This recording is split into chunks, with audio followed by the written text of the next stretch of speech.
in, that means you're feeling the vibe. The bell rung, you already been subscribed. Right now, the queen, she on live. Please pull over the whip, no phoning when you drive. Dope Soul Sporting with the talk. First lady from New York, Brooklyn. All my people, you rocking with the chat. Hit that. The like button would tell me where you at. You know, step from the NBK. Born and raised up NBK. Hey, real lady where she holding it down. No matter way how you feel, she gon' greet you with a smile. Sister, you one of a kind. Yes. Oh, sister, it's time you That's shine. Dope Soul. Where you at? Where you at? Dope Soul. Where you at? Where you at? Dope Soul. What? Dope Soul. What? Your soul. Where you at? Where you at?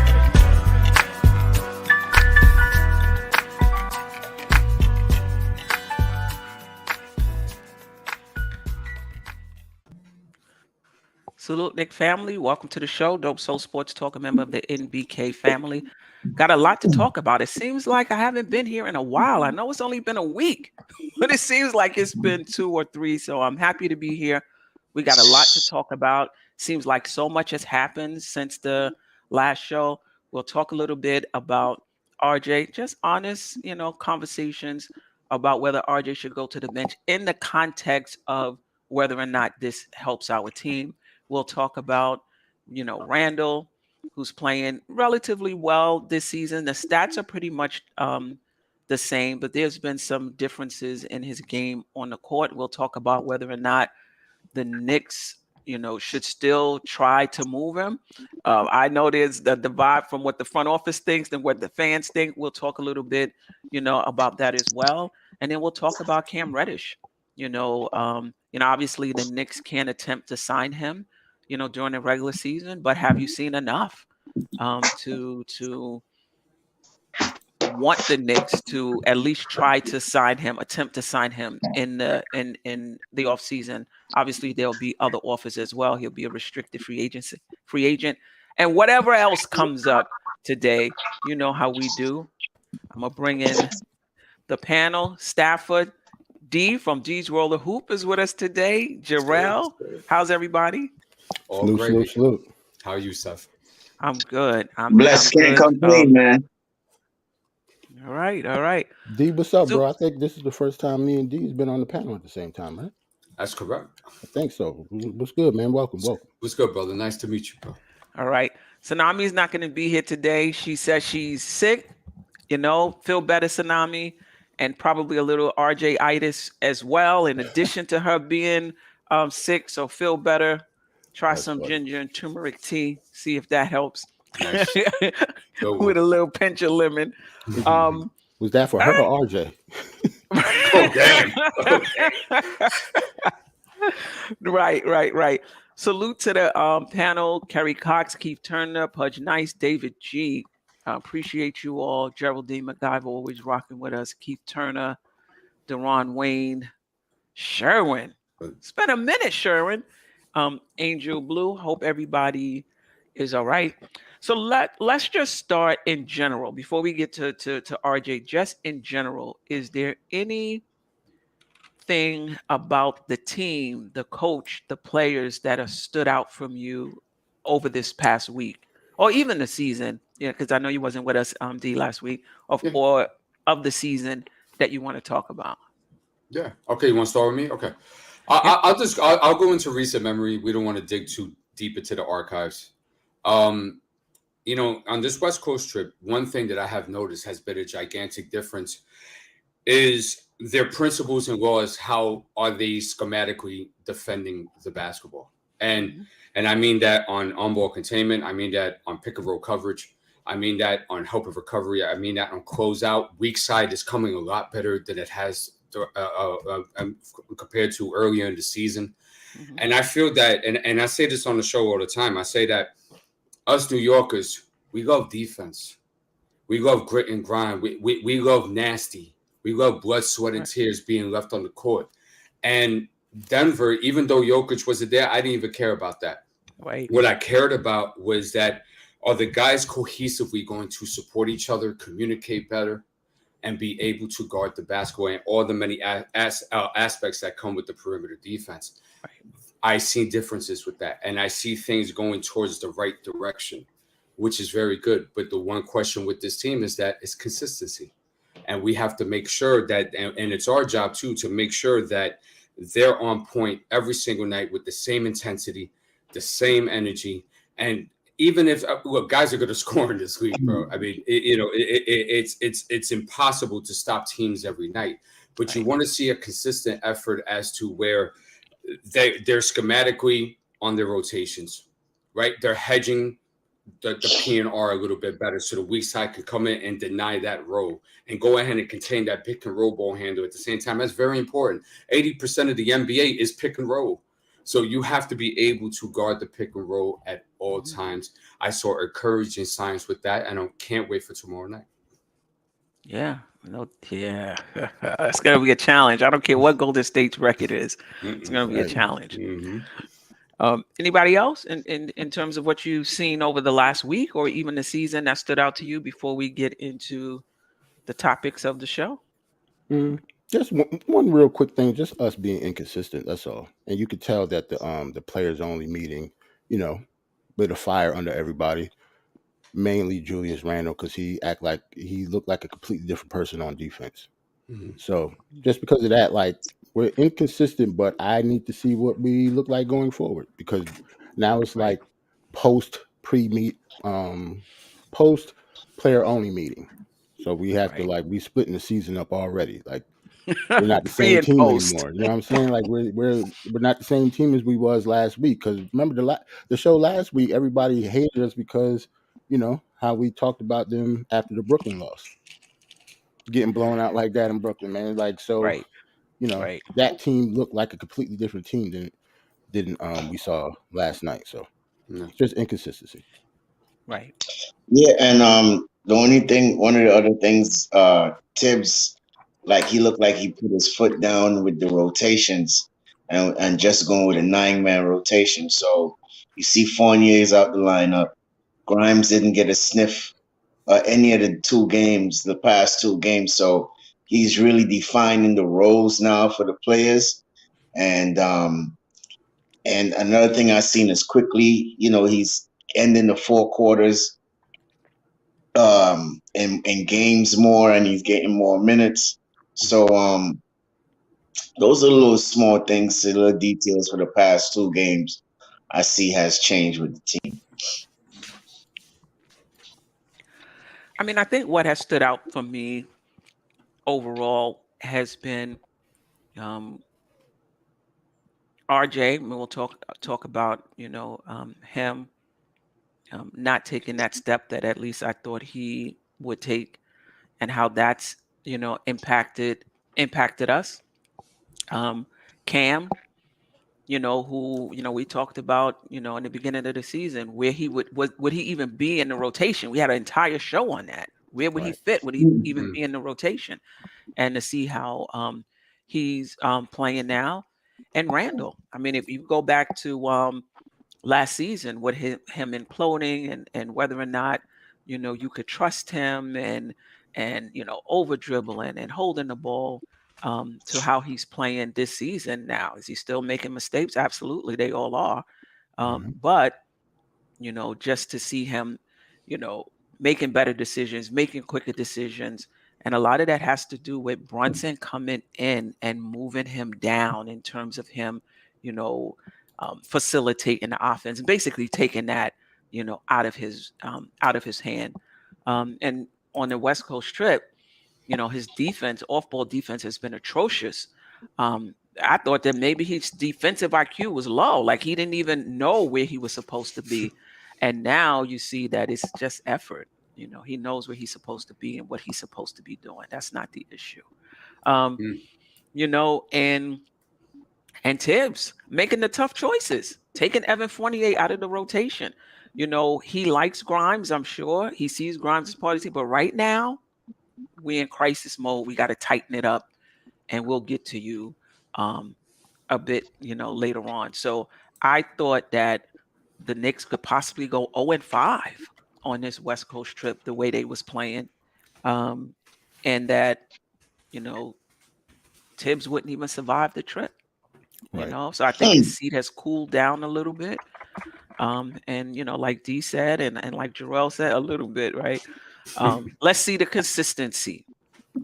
We've seen RJ have a great game. We've seen Cam have a great game. Now we've seen Randle have a great. What's the consistency? You're not going to put up those numbers every single night, but in terms of the consistency of effort and how you play the game, may result. You may get different results on different days, but your approach is the same. So let's see what happens. Right. Can I say one more thing? Oh, absolutely. Yeah. One thing that Randall said in his post interview too. He gave kudos to the Jalen Brunson, and one of the things he said, Jalen Brunson, when he gets out of character, he is the one to calm him down. Mm-hmm. So you see the Jalen Brunson effect on him is really something. That's why I think you probably seen a whole different change in his demeanor, because he have somebody to take the pressure off of him, not being the man every night. Right. So kudos to Jalen Brunson, keeping him on a level head.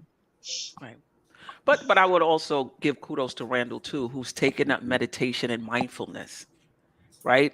And that definitely helps if you do it consistently in terms of you being less reactive to the things that happen around you, Right. and being able to take that pause and decide how you want to respond, right? And you can even see him sometimes on the bench taking his breaths and things like that to try to stay centered and try to stay in the moment. And we wondered about that in the off season, right? We saw him on Twitter all buffed up and whatever, and we was like, okay, well, we didn't have any concerns about you physically. I mean, yeah, you could get in better shape. What are you doing mentally? And so now we know he was practicing meditation and mindfulness, right? And you can tell. I mean, he still talks to the ref some, but it's nothing. The intensity of it is nothing like last season. Right, for sure. In yes. the off season, I was just going to say, in the off season, we was talking about mental health a lot. Yeah. When it comes to Julius Randle, now he's, like you said, he's meditating on the bench during the game. So, that's what we wanted. Changes. That's a change. Like, I can't fault him for that. Yeah, I mean, that was my biggest issue with him. I already know his game, his decision making, those sorts of things. But now you imploding. We can't even trust you. Like, how, something happens. You so focused on that and forgetting about what's going on with the team. And last game, what was encouraging for him was that the energy was equal on both sides, and that's something we haven't seen from Randle a lot. That shows me a guy that's taken a step. I'm not going to call him a leader yet because I need more evidence, but it's a step forward to being an example for everybody else to follow through. I just really hope they keep it up. For sure. I mean, I think, the biggest, the entire team, that game, the Denver game can be a critical juncture, and depending on what happens next, we might be able to point to that game as, a turning point for the Knicks, or it might just be a flash in the pan, right? We're going to know as we have, the rest of the games. But when they went down by 9, and I had it in my notes, when they went down by 9 with 9 minutes left, I said, now we're going to see. We're going to see what type of Knicks team we have. Are they going to fight to try to get back in this game, or are they going to lay down? And they fought, to get back, in that game. And when Julius deflected that ball and dropped to the ground to try to get it and passed it to Brunson, I said, okay, all right, they fighting, they want this. So we'll see. I mean, in Golden State is going to be another test. Don't think because they're 6-9 that this is going to be a walk in the park. This is still the 10th ranked offense in the league. Right. I think the Warriors. I still think we have a shot of beating them, though. Oh, no doubt about it. I think we have a shot, no doubt. The bench is full of young guys, because they traded all their vets off the bench, the Otto Porters, the Tom Casco, whatever his name is, Gary Payton II. And I think the other dude that he played for the Suns now, which I think he killed them last night. Damian Lee. So, right. And then Wiseman is down in the G League. So it's. I think we have a good chance in beating them. Like Clay is not playing that good. One thing I do want to point out, though, that I believe that the Warriors, most of, if not all of their losses are on the road. Correct. Mm-hmm. Right. Yes. So that is correct. We I can't think take them 0-8, lightly. I want to say. Right, something like that. So, yeah, we can't take them lightly. It's going to be a problem tomorrow. Like, we got to play just like we played with the same intensity as we did last couple of games. Indeed. No doubt about it. You know what I call it? The Knicks sometimes Team Tylenol, right? Everybody get better when they play the Knicks. Everything's get right, and they get right when they play the Knicks. So, let's see. All right. So let's talk about RJ, whether or not we feel he should continue to start or come off the bench. But I want to have the conversation in the context of what's best for the team, not necessarily, oh, you're not playing well, sit down. Is it better for the team for him to go to the bench? If so, who takes that spot in the lineup? Are we a better team with that, whoever that hypothetical person is, and why? With RJ, is this just, which I think, just a super slump, and that he'll get back to his baseline or not? So anyway, let's start there. And I just want to say, just because I bring up the question doesn't necessarily mean that's what I think should happen. I just kind of pull from the chat. Like I hear things in chat, and I was like, oh, I think let's talk about that. So we're gonna go Jerrell, Stafford, D. Should RJ move to the bench? If so, why? And who would you put in that? Why or why not? And if so, who would you put in that starting lineup? I probably could answer this question better if I knew the status of Quentin Grimes. Like, he's just been a mystery these past couple of weeks because he's not even on the injury report anymore, but he's not playing. So I don't really understand that, especially since Evan Fournier isn't playing.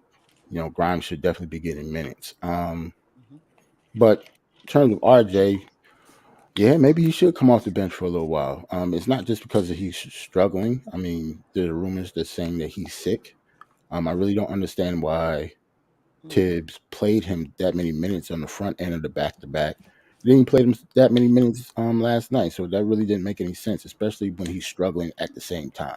Like, if he was sick and actually playing well, that would make sense, whatever's good for the team. But since he was struggling at the same time and, in the midst of us trying to win the game, yeah, I think Tibbs is doing a bad job when it comes to RJ and managing that stuff. So I don't know what is up with that, but yeah, RJ, yeah, he can come off the bench. I don't think it'll hurt any, at least until he get his rhythm back or something. Because, him playing well, completely changes the complexion of this team, especially since Cam is coming on now. Like, if both of them are playing well at the same time, we can count on Julius and Brunson to pretty much give us the same thing every night, especially stats wise. But Cam and RJ are like the equalizers for this team. Like, if they stay consistent, we can win a lot of games. If they're not consistent, then we're just going to be a middle of the road, play in, maybe miss it altogether type of team. Because Brunson and Julius Randle is not going to be able to do it all by themselves. Not in this Eastern Conference. And I agree with you. They do raise the ceiling of the team if they play better. Stafford? And that's why you keep RJ in the lineup. That's why you just answered your own question for yourself. That's why you keep him in the lineup, because Jalen Brunson and Julius can't do it by themselves. They need another third secondary scorer. So by you putting him on the bench, it doesn't really, in my opinion, doesn't do anything for him. But I think probably lessen his confidence a little bit, because after you go pay him this big money, then to for him to come off the bench, what is that saying to your front office? So I think he always be on a slump sometimes, and I agree with you, Queen. I think he's going to get out of it. Right now, he's just a little underneath the weather. It's flu season. It's flu season, so it's stuff like that is going to happen around the team, around the country, around probably your own family, right? So I think personally, he is going to get better. He is going to come around. I don't really see him coming off the bench, you know. Because I think once you have a solid bench unit, I think we're like the second best bench unit in the league. So, I mean, why would you want to mess up that chemistry by putting him on the bench when he's probably better as a starter? So I rather keep him in the lineup. If he's not playing well, that's a different story. You sit him down, make him watch a game from the sideline, and understand why he got benched and what's the reason why you're not playing right now. So that's my take on Archie. Okay. Now, to me, and I think it is a bit more than semantics, benching a player and having them run with the second unit. Like when you benching them, it sounds like a punishment. Like running with the second unit, you can still get your same amount of minutes or similar, similar minutes. But yeah, I get it. When you say move to the bench, it's like, oh, it's a punishment. He's going to go to the bench. He's only going to play like 15 minutes a game. I don't think so. First of all, I don't think it would happen.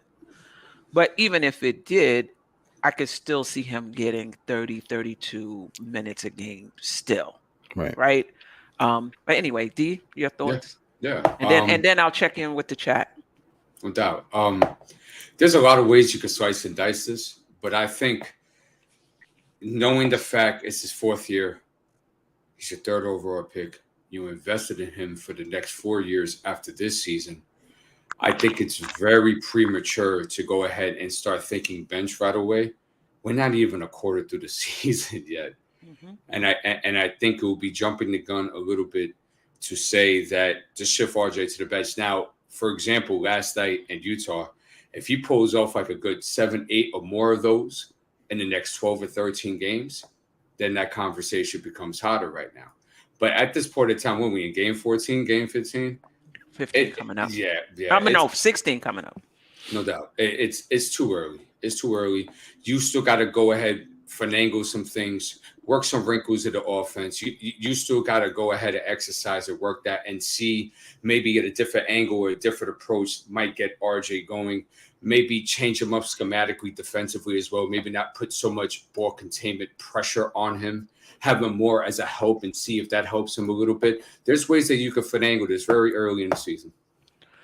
Yeah, and to your point, I think RJ likes to take the best wing player, and I just think you're just gonna have to say, no. Yeah, calm down, puppy. Yeah, and he says that he wants to be a two-way player. He likes the challenge of it. He welcomes playing the best player on the other team, and I like that about him. But it may be something you want to do, but are you effective in doing it? And defensively, I just don't think he is. I agree, and I'll get to the chat. I would, I would let him continue to start. Listen, I think we've seen enough of RJ Barrett. We was talking about this before we came on the show. We've seen enough of him to know what his baseline is, and this is not it.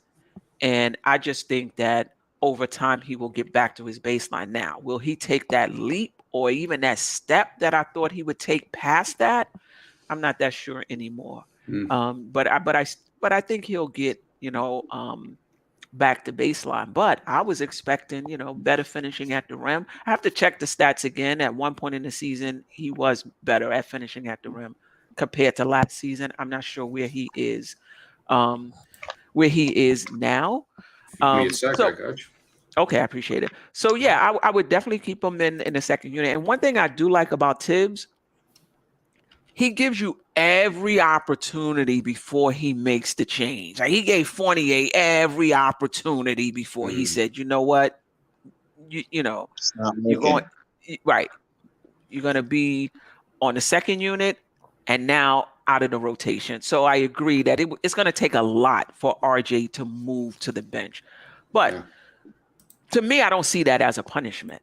To me, I'm thinking perimeter defense. So if I got a healthy Grimes right? And he's shooting well on a catch and shoot. And I got Grimes at the 2, and I got Cam at the 3, and I got Brunson, who's, he tries in terms of trying to get over the screens and, taking charges and things of that sort. A lot of his defensive liability is just, his size. But I got Cam on one side, I got Grimes on the other, I got Mitch in the middle. I got hopefully an engaged Randle, defensively. That's a better defensive team.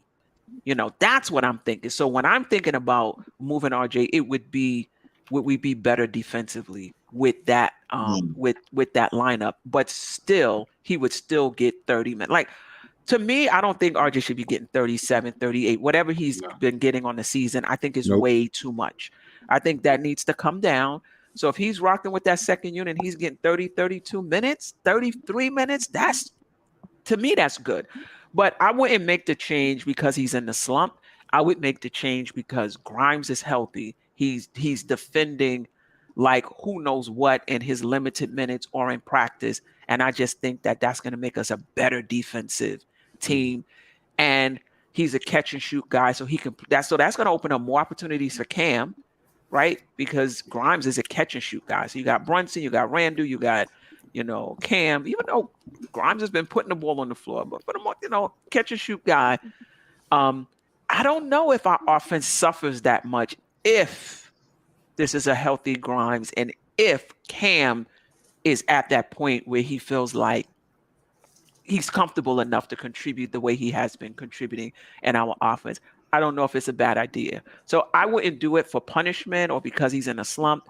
I would do it because I just think defensively we can be better. That would be my reason for it. Quick question. What about IQ? Listen. I like IQ's defense is putting him on the floor. Yeah, no doubt. For one thing, he should be getting more minutes now. Like the way that he's but he playing, is though. He is getting more minutes, Jerrell. If you look at the past 2 games, he's been averaging at least 30 points. 30 minutes. Yeah. About 27, 28. But Grimes in 28 minutes went to IQ. Right. IQ. Right. Exactly. Yeah, no doubt about it. And it's because of his defense. He's not shooting well. And I think that has a lot to do with his shot selection. I love him off the catch more than I like him off the dribble in terms of the 3. But still, he's earned his way, onto the floor. And he was a big part of that win last night, except for the boneheaded play, right? The foul on the 3. Third quarter. It happens. That was in the third quarter? Okay. Yeah. All right. To me, with his defense combined with, if he is in the starting unit, that kind of forces him into that catch and shoot role. Yeah, that is true. That is true. So I mean, that's a good point. So instead of Grimes and Cam, quickly and Cam, and then in that second unit, you're going with Rose. If it's 9, it would be Rose, Cam, and RJ, right? Because 48 would still be out of the lineup. Grimes still out of, No, you mean Rose, Obi, and RJ. But Obi plays the 4. No, I'm talking about the 1, 2, and 3. Oh, I'm sorry. I thought you meant just off the bench in general. Okay. Yeah, you would have to stagger them. If you're going 9, you got to stagger somebody from that starting unit with the bench. Right. The only issue I have with that unit right there, the first unit with IQ coming in, is the backcourt going to be very, very small. Yeah. Even though we're going to have good defense on there, we are still going to be small. And, you're going to have guys like Jamal Murray and these other 2 guys who could shoot over quickly. Right. So, I mean, I would shoot over him last night. 6'9" wingspan. I wouldn't 6'9" wingspan. I wouldn't quickly look to put him in the starting rotation unless there is definitely change to be made.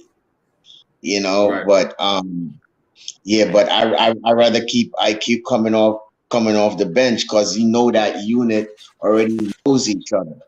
It's just like last year. He'll have more freedom as well. You took off Burks off of the second unit, and look how the second unit looked, right? So we don't want to mess up that chemistry, in my opinion. We keep that group intact. We're one of the best bench in the league. So I rather just keep it how it is and don't have IQ starting in the starting lineup because it's going to be too small. They already start picking on Brunson already. You know what I mean? So to pick on IQ is going to be even worse when there's even switches to be made. You know, so that's just my point on that starting lineup. But I mean, it's not bad. Yeah. Two things, Steph. One, the RJ Barrett, 58% from the rim this year. That's better, right? Than last year. Yeah, but it's still amongst what's the percentile? 58%, and so he would be bottom 40 at the wing. Well, he was 12 percentile last season, right, or something like that. 18 percentile or something like that. He was 15, top bottom 15. Yeah, 15. He was, so now it's bottom 40. So it's better, but still for his position, not where it needs to be. No, not at all. Here's another thing. I'm with Stafford with this that you don't want to create a schism, especially with the media. Oh, they sat RJ too early. Oh, here comes Tiz. It's like Kemba all over again. You want to have definitive reasoning as to say, look, guys, we got a long laundry list of sample size here to say RJ's going to the bench because of X, Y, and Z, and nobody can argue and debate with him. Right. And he's going to still get his minutes, you know, and what have you. Mm-hmm. Yeah, that's a good point. And that's how Tibbs operates anyway. Mm-hmm. You know, we're like, come on already. And then it's another 3 games, and then he'll make the trade. Right? All right, let's check in with the chat on this. So most of us agree, you know, keep him in the starting lineup for various reasons. Paris Duggar, IQ doesn't play small. He does not. I think his defense is underrated. Right. He had Jamal Murray in jail last night. Yeah. And even with Colin Sexton, he cut him off on the drive multiple times. And he has a 6'9" wingspan. You know, now posting him up, that might be different, but he's a little stronger too. I mean, he holds his own a little bit down in the post as well. Kerry Cox, Grimes heading to Westchester to get in shape. Yeah, he could probably stand and drop. Him and RJ can drop a few pounds, right? Yep. Who am I to say, right? Much nice. 48 is out of the rotation for sure. Building blocks. IQ defense is getting better. He still has a ways to go, but he's better than past seasons. He was pretty good last season as well. Keith Turner, Grimes defense is a little overrated. Very small sample size. So, and, we shall see. Jay Boogie, RJ already not playing well. Pause. Yeah, let me see. There was a few comments that RJ Barrett is a liability on offense and defense. At this point, it is. Do you guys think it's going to continue? Kerry Cox, we need RJ to defend against Clay. Clay has not having a good season as well. But how many times have we seen players, teams, not having good seasons and then go off on us, right? So Clay is not playing well this season. He's not shooting well this season. I believe he's averaging 14 points a game. I'm not sure what his shooting percentages are, but not that great. He's very poor. Right. We don't need him to come out and drop 30 tomorrow. Right. You know? And here's another thing, too, that the NBA has caught up. They're attacking RJ Barrett a lot more frequently as the games are going. I expect Golden State to continue that. To do the same, right? And then on the flip side of that, with his trouble finishing at the rim, he may be guarded by Andrew Wiggins, who's a good defensive player and long, Sharice Duncan, RJ just going to have to play through his struggles. Yes, he is. And I for one, but let me ask the panel. We talked about this a little bit prior. Well, me and D talked about it prior to logging on. Do you think he's just in a slump? He's just struggling right now and he's going to come out of it? Or do you think that the other teams are onto him? They know how he plays. It's not uncommon for somebody to level out after a few seasons. I've seen that regression. D said plenty, but I've definitely seen players be on a good trajectory and then level out after a few seasons. I can't recall somebody just, regressing, but I'm sure it's happened. Your thoughts? Do you think this is just a slump? He's going to get back to baseline, or do you think that this is real? They're on to him. It better be a slump, or we in trouble. I refuse to answer the other way, Steph, whether I think so or not. It's a slump. It has to be a slump, man. Because if RJ is going to play like this, if this is going to be how he's going to play for the rest of his career, we are in serious trouble. Well, I mean, not really. It's not like we can't. It's not the end of the world if he doesn't pan out like that. But yeah, it's a slump. I think RJ will be playing well. Those shots will fall. I don't know about him finishing at the rim though, because he's always had trouble with that. But as long as his, jumper starts falling, usually, RJ is a streaky shooter. So once they start falling, his stats will look a little bit different. I'm just worried about him on defense more than the offense. Like in defense, he's been a cone. Everybody keep on calling Evan Fournier a cone. RJ is a cone as well. Like he's been bad this year. So I'm worried about him on defense and his effort on that side of the floor, not offense. Offense, his shots will fall eventually. I think it's a little bit of both, because in the NBA right now, you get scouted every day, every game. So it's not like the other opponent is not going to know your game you're going to go left. They already know that about him. So, the scouting report is always going to have that about him. But as far as a slump, yeah, everybody goes through a slump, and I think he shoot himself out of it. I think, just as Jerrell said, I think the shot's gonna fall eventually. But I think it's a combination of both, because you get scouted all the time, and teams are going to be prepared for you when you come into the arena. So it's up to him to show improve and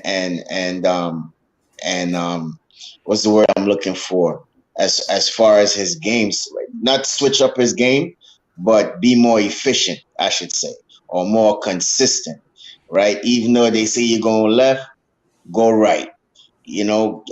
Work on your jump shot. Little small things like that. He needs to improve. But I just feel like it's a little bit of both. Before I get to D, I'm a bit concerned. I'm a bit concerned in terms of what's the path forward for RJ, right? So this is fourth year in the league, always had issues finishing at the rim. The frequency of the shots that he take historically, I don't know if it's still the same this year. I have to go back to cleaning the glass, see where it is this year. But up until this point, up until this season, at the rim, that short mid-range, that's where he took, and definitely if you include below the three-point line, that's where he took like 64% of his shots below the free throw line. Yeah. And you're not hitting them at an efficient, so basically if you're taking all of those shots, that's telling me that's my bread and butter.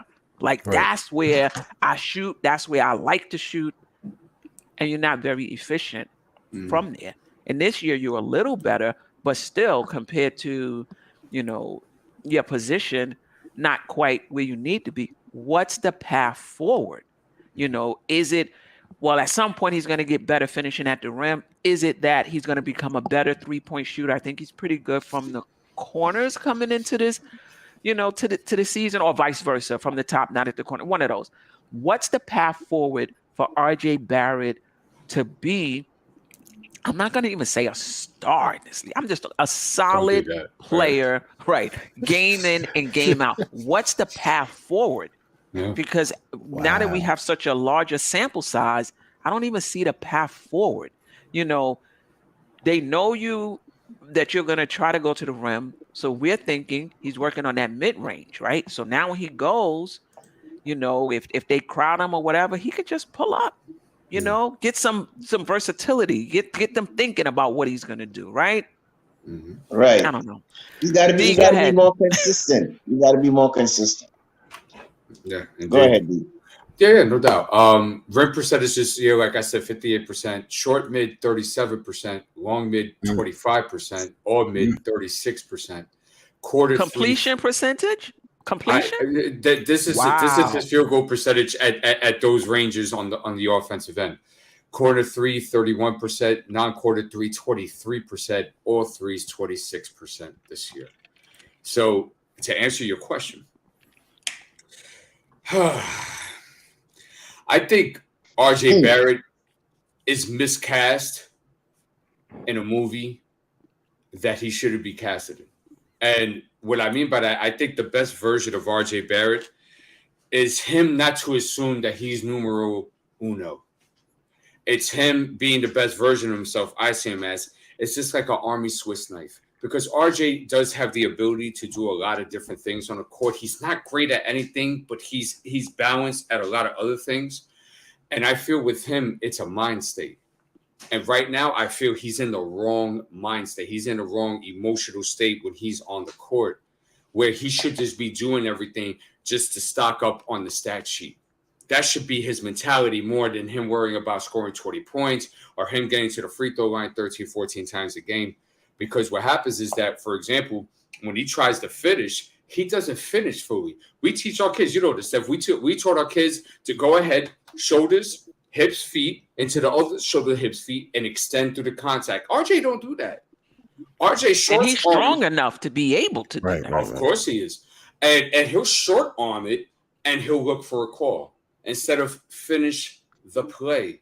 You've been shooting at a low percentage at the rim throughout your whole career, so don't look for the rest to bail you out. And if that's what you're looking for, then you need to get up your ball handle and you need to get up your footwork in order for you to methodically get to the spots where you want to get at on the basketball court, especially in the half court. So to answer your question, where is the road for RJ? Right now, baby steps, one step at a time. Start becoming a complete basketball player first before you start wanting to be 22, 23-point scorer and leading a team. He's got to take it one step at a time. But D, isn't that the issue on this roster, period? You understand? Julius should be a number 3. RJ should be a Swiss Army knife. But they have to assume these roles because there's nobody else to do it. And that's the front office, how they constructed this roster. There you go. You know what I mean? You have to, like, I'm not saying don't sign Julius Randle to the contract you signed him to. If he's a power forward and that's all he is a power forward, like the way he played in the fourth quarter underneath the rim and what have you, and you got Brunson and you got a star, whoever that star is, and he's in that role. Listen, John Collins is getting paid that type of money. Like, these guys get paid that type of money. Yep. But John Collins is not the number 1, another 2 option on their team.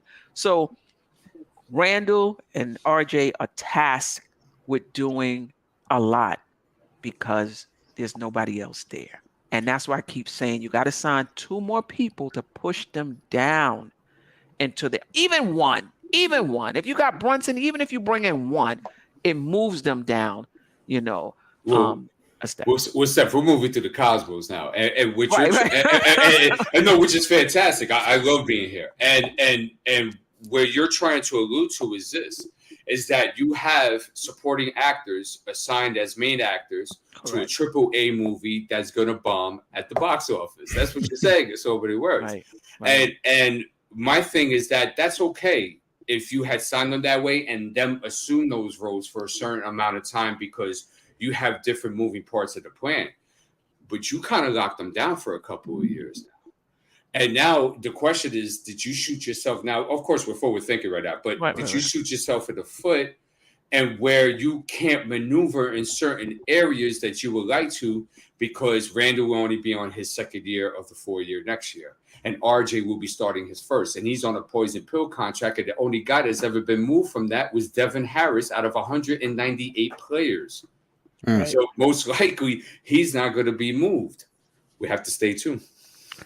No doubt about it. Let me get back to the chat. Paris Duggar, appreciate you. There are 5 other guys capable of doing what RJ Barrett provides. I'm not. 5 other guys in the NBA. I mean, there's more than 5 other guys in the NBA. 5 other guys on this team.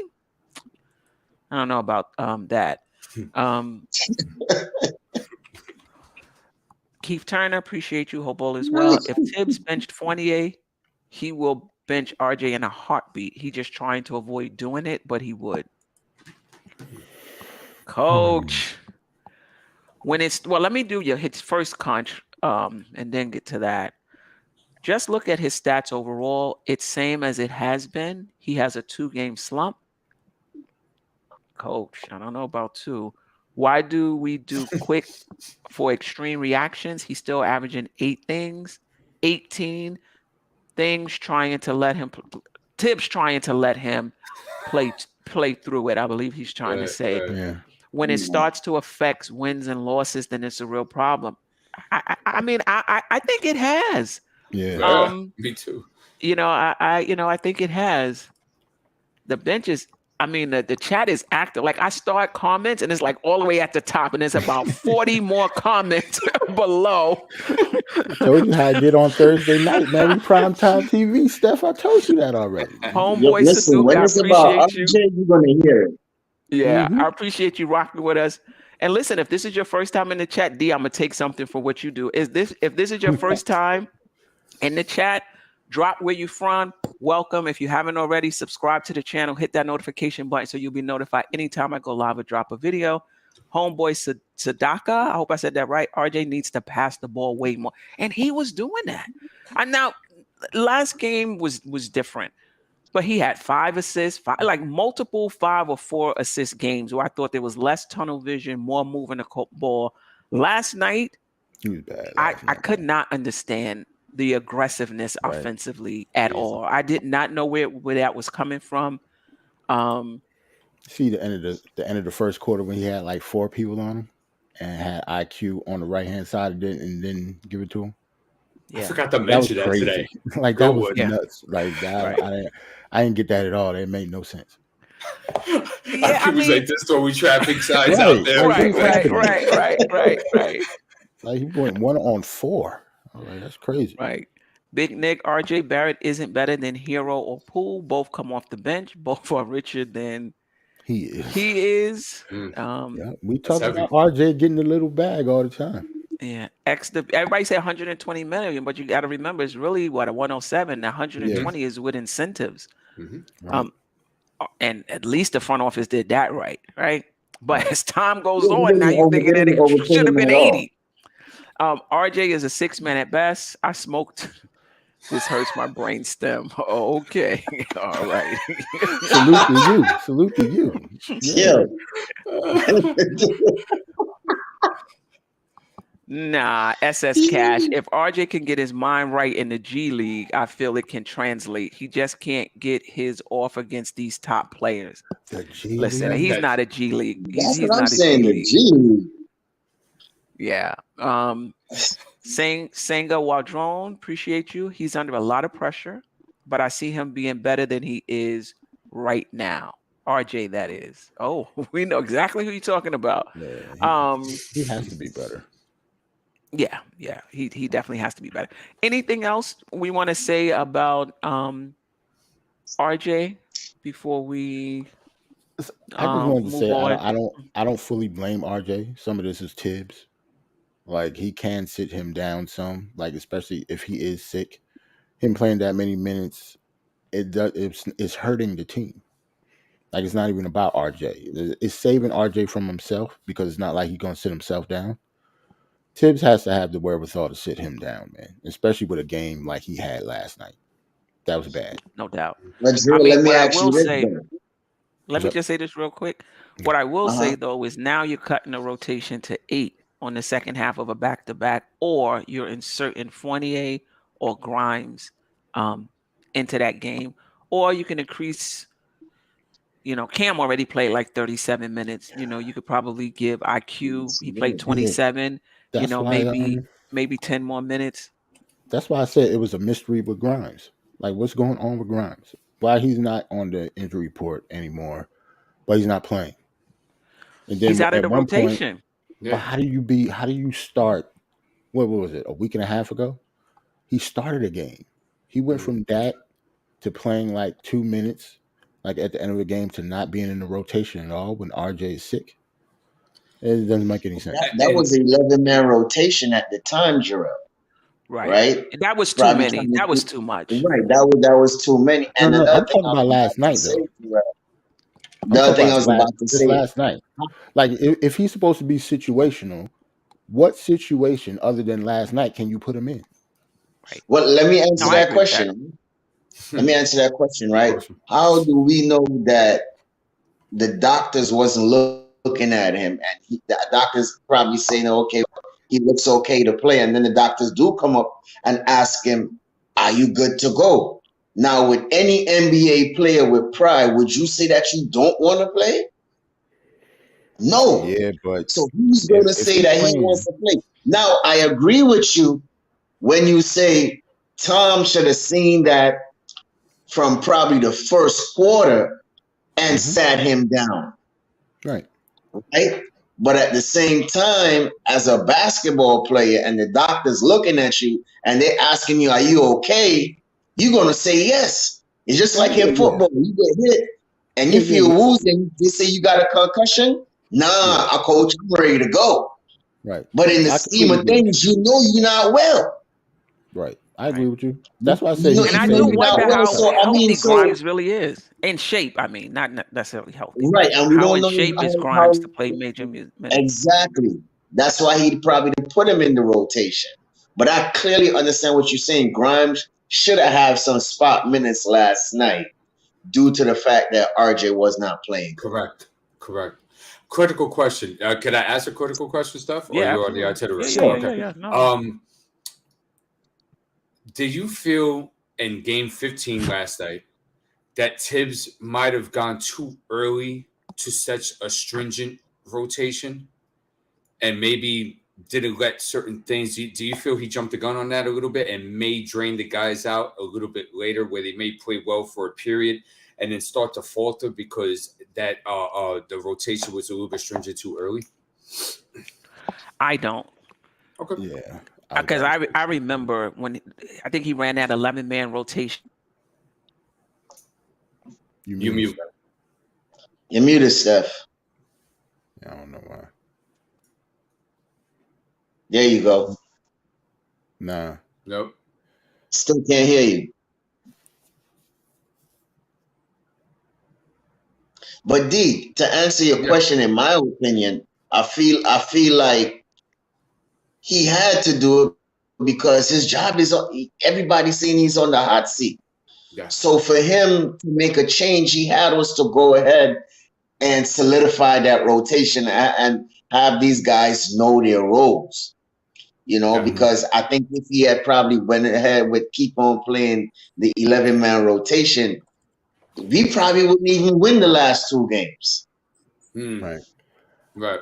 I think any change that Tom Thibodeau has should be greeted with open arms. Like he's the type of coach that doesn't change often. So if he actually does change and we are winning games, then yes, I welcome any change. I don't really care who plays. I don't care who gets what minutes. As long as we win games, yes, change the rotation. He can change it again if he wants to, as long as we're winning. Yeah. Yeah. To your point, D, I prefer a 10-man rotation, and I think it will go to that. I think Grimes will be in the rotation. Or but Mitch when he comes back. Yeah, well, Mitch will be, but Mitch too. that's going to be a Mitch Sims thing. Good point. Yeah, Sims not going to play.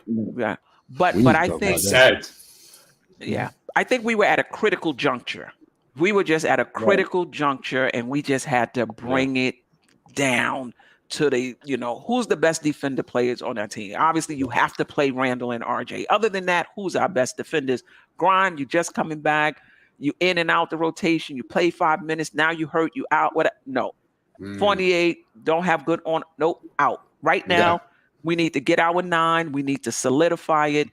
And then once we get that going, some chemistry there, now we can open it up a little bit and bring. Yeah, I prefer a 10-man one. I love the way you broke that down. So what you're saying is that, like, say he was building a house, he took out the half part, he still kept the foundation just to make sure these guys are tight. But, and I agree with you with that, but there's a but though. RJ Barrett last night, right?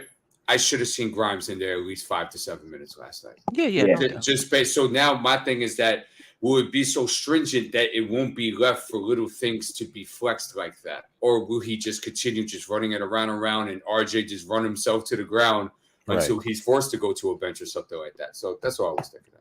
Right. And some people already said if he don't win some of these games on the road, that he's not even flying back on the team plane. So Tibbs had us to make sure and get it correct. You understand? Because they're already saying the seat was hot. It wasn't hot, but it was getting warm. It was right. hot. So he had to definitely make that change. I'm telling you, that Brooklyn loss, man. Last week, everybody said we was like overreacting over the Brooklyn loss. No, it's not only the Brooklyn loss. It's the OKC loss. It's the Atlanta loss. You know what I mean? And the Brooklyn loss to make it even more worse. So, you know, with embarrassing losses like that, you had to make a strategic change in the lineup. Like that was dreadful. Like last week was terrible. Like we was not overreacting. It looked really, really bad, especially on defense. Offense, I think a lot of people just say, you know, they see the ball go in the basket. Like our defense was terrible. Yeah, this is a Tom Thibodeau led team. That makes absolutely no sense. So with the OKC loss, the way we played on defense, and to combine that with Brooklyn, something had to happen. Like it was DEFCON 5 there. Like something was wrong, man. Well, Jerrell, you got to understand too. The big fella is not there in the middle, and that's why she said Gendry Alexander was just killing us in the paint because we didn't have no rim protection. It's so much that Hartenstein could do, and he's not really a disciplined defender. He makes boneheaded fouls most of the times. You know, and I give credit to Sims. He comes out there, he plays his heart out, but he's not really defensively oriented to, I guess, when it comes to certain switches, you know, where he needs to be.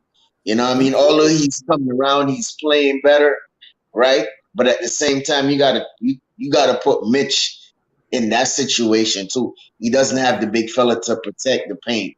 Like how these guys was just ripping us in the middle of the paint and just scoring at will. Yeah. All right. Let me check in with the chat real quick before we move on to Randle. Everybody flipping on RJ. Born Freedom, appreciate you until he drop a 30 piece on y'all. And then y'all going to put back in the car. Not sure. But he just dropped a 30 piece a couple of days ago and he came back and he dropped a dud. So I mean, what are we doing here? I see what he does. I mean, some people do act like that though. Like it just depends on, I guess, how much we jump on and off real quick. This fan base, definitely. I see what he means. That's New York Knicks fan base for you. Yeah, I take 28 over RJ right now. Yikes! That's saying a lot. That's saying a lot. Nick got McBride over quickly. Oh. Come on. I mean, Fournier could go like 4 for 18 too. You know what I'm saying? So, like when you think of it that way, you know, neither one of them play good defense right now. Right. So yeah. You know, McBride hopefully, you know, will get his chance at some point, but not over quickly right now. Not now. Can we trade Leon Rose and RJ to Toronto for OG Anobi and your jury? Today. Man, we might have to throw some draft capital, some assets in, to make that happen. Who else you want to give them? Like we got Worldwide you West. Gotta give him over there. You got to give you Jerry part of the Knicks because he has part of the Toronto. He got spotted Toronto, so he is not leaving Toronto to come to New York to be a second guy again. No, he's the man over there. You know what I mean? He has stakes in Toronto.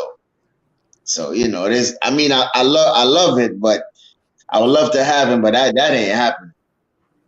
Yeah.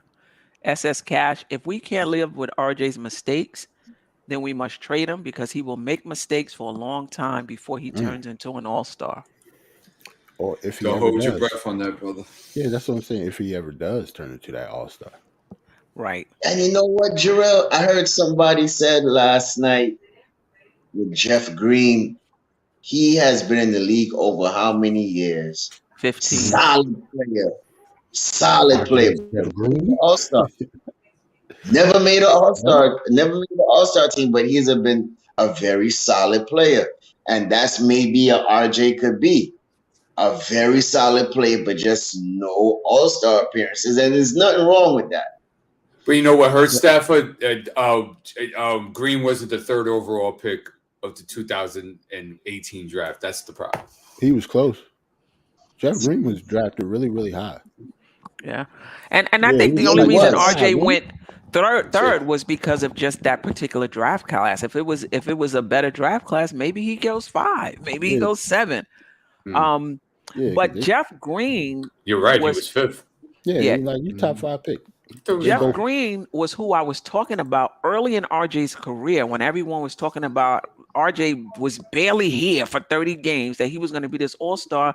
And, then the second season, he got a little better. And I said, listen, players get better over a few seasons and they can level off like Jeff Green. Jeff Green had, seasons where, really, really good seasons. And then at some point he leveled off. It can happen. Just because somebody is on an upward trajectory doesn't mean it's going to continue to go up. People level off all the time. And D brought to my attention, people regress, players regress too, right. So this is why the front office gets paid the big bucks. They didn't let Randle go to restricted free agency. They did not let RJ go to restricted free agency. We talked about this last summer. Let RJ go to restricted free agency. Let's see what he does this season before we commit money. And I know they got him on the cheap. But if he became an all-star this season and proved it, I wouldn't have mind paying him. Not at all. Well, So this is where the front office is. Locked us into art. Not locked, but a lot of our money is tied up in RJ, Randle, Brunson, and Mitch. That's our core. That's 300. That's almost $400 million. Yeah. Close to it. Or 350, something like that. At least RJ is lucky enough to not have to be like Jeff Green and be drafted with KD at the same time. Because you mean in terms of the comparisons? Yeah, because the comparison, they got drafted in the same year, went to the same team, like both top 5 picks. So, like if RJ would have a career like Jeff Green, if like we had a KD on this team, like this fan base would probably they would not think of RJ in the same light at all. Hold on, Jeff Green that got drafted to Seattle? Yeah, him and KD got both drafted. Like it was a trade, so they had top 5 picks. They had 2 top 5 picks. Okay. Those were the 2 picks. Yeah, when the Thunder were making that run with Westbrook, KD, and James Harden, Jeff Green was on that team. Right. Oh, in OKC. Mm-hmm. Yeah, because remember they changed to Oklahoma.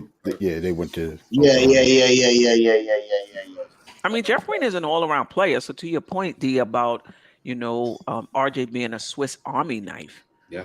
But you got to come out of that scoring mindset. Because I always said he has more potential, hidden potential, if you will, as a playmaker. It's not like he can't pass. It's not like he doesn't, have vision. But it's the willingness to share the ball. They are killing RJ in the chat. They said, CAA Mafia said RJ's not even Evan Turner. Evan Turner. Remember Evan Turner? Yeah. Wow. Yeah. I remember. Sanger said he was Tim Thomas. That's a power forward, brother. But how about Freezy? Freezy, shout out to Blanche Tears and Big Freezy. He said, listen, it's going to be hard for us to win when you got a power forward playing the shooting guard position. Right. He did say that. He was funny on that one. I heard him last week. He called RJ Tim Thomas. All right. So let's move on. Should the Knicks still consider trading Randle? And again, the same thing with RJ in the context of will it make the team better? Why? Who starts? If they do. And I meant to go over RJ stats too. They're not that far off. 18.3 points this year, 20 points last year, 5 rebounds this year, almost 6 last year, 3 assists both years. turnovers 2.1, 2.2. The shooting percentage this year 40%, last year 41%. The 3-point shooting though is way down, 25.6% this year, 34.2% last year, and the free throw shooting is up a little. Remember, he was at 80% at one point, but last year 71.4%, now 75%. But when you watch the games, you can tell, even though the stats are similar, his play is much different, right? So yeah, let's talk about Julius Randle. I know there's some in the chat, and I get some of these ideas from the chat. You know, he has a good game. Oh, this is the perfect time to move him. Let him have a few more good games, get his stock up, and let's ship him out of here. His stats also is similar to last year. Shooting percentages are better, but 21.3 points last season, 20, 8.9 9 rebounds last year, 10, 3.3 assists last season, 5.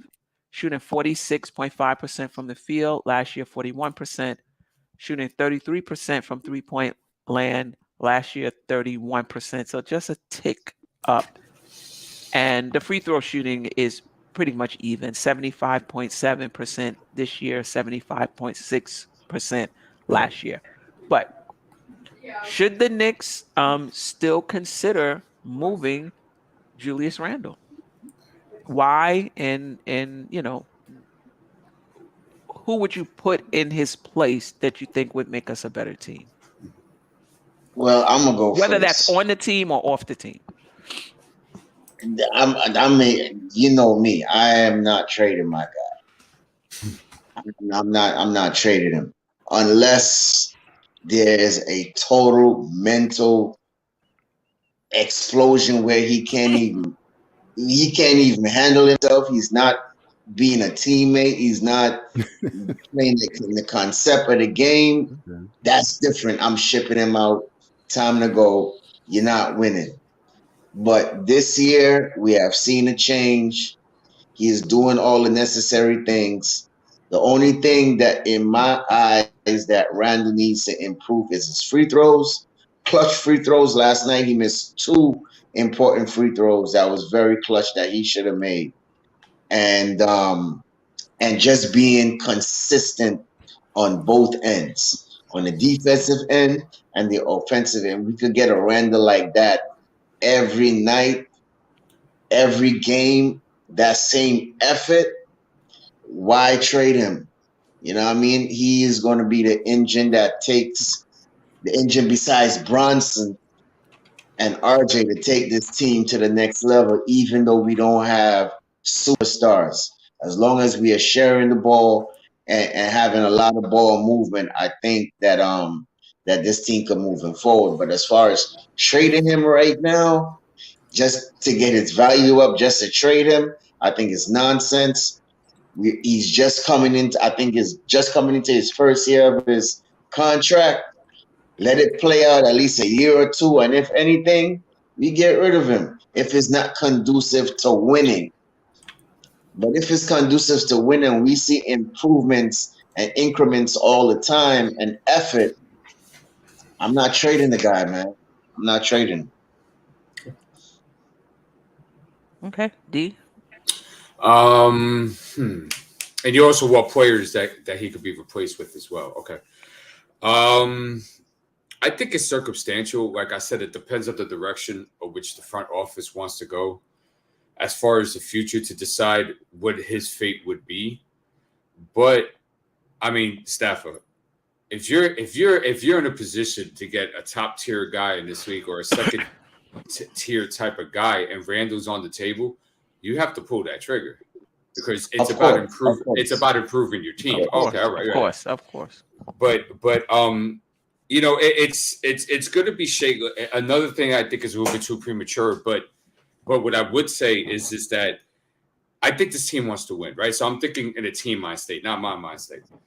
This team wants to win this year, and I think they are really headhunting for a playoff berth. And if they are doing that, Julius Randle is not going anywhere.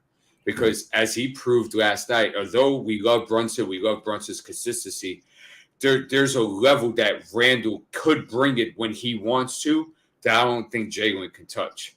And we kind of got an idea when he's right. Yeah, that's my point. When he's right, yeah. And I was just going to preface that and say that, like what we saw last night, him being laser focused, high energy, both sides of the floor, that's a different Randle, and that's a player that nobody on this team presently can leap to that level when he's there. So I think they're going to want to win. I think they're going to ask for the best of Randle. I think this was their plan all along. I don't think their plan ever was to get rid of Randle. They saw most improved season, and they said, we got one. And we're going to go ahead and go through the ups and downs, the twists and turns with that, and see where Randle takes us. My only thing with Stephen, what you're saying is that if you wait too long at the same time, you won't get as much as you want. And therefore, you might lose that trade. So I think there has to be a balance as to when is the right time and whether you want to stay with that, because you don't know. You might pick up somebody that might be real conducive to the unit if Randle fits real well, so you don't know. But I think this trading deadline might be a little bit too early, but we still got to find out. We're not a quarter into the season yet. Yeah. Jerrell? I would not be upset, but I don't think he's going anywhere. I think Randle, as long as we get the good Randle, but that's part of the problem. We don't know what Randle we're getting sometimes. So, it's not like I would be upset if he is, but I do see what D is saying. Like, if they did trade him, that means something went wrong. Like, we been on a big time losing streak and we have no, wait to the playoffs and, they kind of mailing it in. But other than that, and I don't see Tibbs doing that anyway. But yeah, I don't see Randle going anywhere. But if he does, then I think the replacement, it would probably be Obi. Like he gets his shot finally after his third year. So yeah, the chat. I start some comments and watch. By the time I talk, it's going to be like 30 more 30 more comments. I'm with D. To me, it's about the name on the front of the jersey, not the name on the back. Mm-hmm. So if we can trade any of our players that's going to make our team better, I'm all for it. Right. I'm all for it. We've talked about this before. I don't see Randle as a number one option on the championship team. And I think he's taken a lot of flack for how poorly this roster is constructed. And yeah, I think they were excited about him coming off that all NBA season. Okay, cool. But you knew, even if you thought he was a number one, he was going to need somebody else with him. He wouldn't have been able to do it by himself. You look at, Milwaukee, even if you consider Middleton a number two still, you look at the Clippers, you look at all of these teams, there's at least two. So no matter what you thought, he needed somebody else. And now it's clear, right? Last night's Randle could be a number two if he's consistent, right? Right. But other than that, from what we've seen, the ups and downs, he's a number three. And he's miscast. I like that word. He's miscast. And he's taken a lot of flack for that, because the Knicks have put him in a position, and I don't know, I don't think he has a problem with it, that he shouldn't be in. So I don't, obviously if we can get better, trade him for sure. Yeah, but Steph, this is a question. Are we trading him for a superstar, or are we trading him for a mid-tier star? I mean, when we say we get making the team better. Because it depends. If you trading for a superstar, I have no problem with that. But it doesn't have to be a superstar. It doesn't have to be a superstar. But somebody that's better than him. Hold on. Go ahead. It could be somebody that's better than him. Doesn't have to be a superstar, but it can be somebody. It could be a star, or it could just be a power forward that's better than him. They're power forwards that are better than him. You know what I mean? So I'm not looking to trade Randle because, his value is high and we need to get him, off the team. But I am looking to get Randle in his rightful place on this team. That's what I'm looking to do. And that's, and that's on the, that's on the front office. No, but what I was saying is that we always say we want a superstar, right? Or we need a star. So I'm saying if we do get rid of him, it has to be a star. And I'm saying Or no, something, it doesn't or have something, to be. or something. I mean, we put Obi in that position. Do you think Obi could carry the I didn't team? say I didn't say Obi. I didn't say Obi. I said you could trade him for somebody that's better than him. That may not be a star. So, for example, if we traded Pascal him, Siakam, right, not a star but better than Randle. Sabonis, not a star but better than Randle. You know what I mean? So that's it's possible. I don't think it has to be a star or superstar, because listen, Randle is still getting used to this role that he's been miscasting. And I think that's why his decision making is on full display, which is inconsistent. Sometimes he makes good decisions, and a lot of times he doesn't. Obviously with Brunson here, he's not in that position a lot, and that's helping him, right? So he's miscast. Let's put it that way. Let me just like Stafford, do you think he's a number one option on a championship team? I mean, of course not. Okay. Of Just course checking not. your mental health. Just checking your mental health. You're about to subscribe with some Prozac or something. No,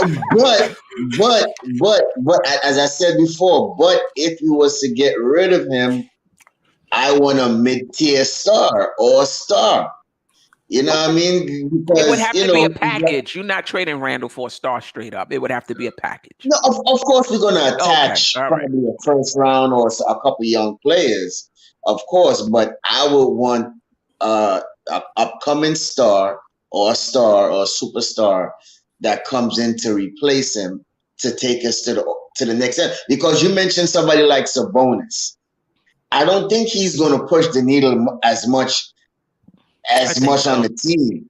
You think so? Maybe not on the defensive, maybe not on the defense. Pascal Siakam. I don't think these guys may push the needle as much as people may think. One piece to a puzzle. He's better than Randle, but I mean, it's to be seen. What I'm saying is, it's a no one player is going to do it by themselves, right? Piece by piece, step by step. But some players are a better piece. Some players are a better piece. Now, you take somebody like Sabonis, he does have his defensive issues, no doubt about it. But you're going to get that rebounding, you're going to get that scoring, you're going to get that efficiency, you're going to get that three-point shooting, all from where he knows where he's supposed to be playing. You know what I mean? And that's kind of what I'm hoping from Randle, push him down into his spot. But he's more efficient than Randle. Defensively, okay, fine. He's not great. Siakam. Sabonis takes threes? Yeah. He'll take maybe 2.5, something like that. Yeah. Yeah. That's probably how many Randle should be taking too. If that. Anyway, let's check in with the chat. That one, Steph. Every time he makes a 3-point, you cringe. Yep. Every time he said, I'm like, yeah. Yep. All right. Canal Ban lawyer trade Randle for real number one. It's going to take more than Randle. Yep. It's going to take more than Randle. Randle is basketball bipolar. Anagirl 1. Canal Ban lawyer, trade him before you regret it. CAA Mafia, Randle is extending the rebuild. Every good game he has, we go backwards on the rebuild. Randle's ceiling with this lineup is a first-round exit. It's not just Randle's ceiling is a first-round exit. It's the entire team's ceiling is a first-round exit. And that's what the front office chose. Right.